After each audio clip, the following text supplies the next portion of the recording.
বাবা আদম মা হাওয়া দুইজনে মিলে তওবা করলেন। দোষ খালি মায়ের না, আমরা সমস্ত অতীতের কিছু গ্রন্থের ভুল ব্যাখ্যা এবং কিছু ধর্ম ব্যবসায়ীর ভুল ব্যাখ্যা যে জান্নাত থেকে বিতাড়িত করার জন্য মাকে দায়ী করা হয়, নো, নেভার। এখানে কিন্তু কোরআন কোথাও বলে নাই মা দায়ী, বাবা মা দুইজনের কথা বলা হয়েছে। আদম তোমরা আমার কথা মনে রাখলে না, আদম ভুলে গেল। তারপরে তারা দুইজনেই তওবা করলেন।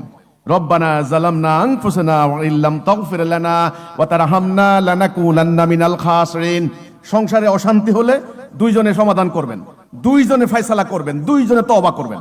যদি একজনের ঘাড়ের দোষ আরেকজনের উপর চাপিয়ে দেন, বাচ্চা কাচ্চা সমস্যা করলে তোমার দোষ তোমার দোষ, তাহলে কিন্তু সমস্যার সমাধান হবে না, ইবলিস কিন্তু অশান্তি লাগিয়েই যাবে।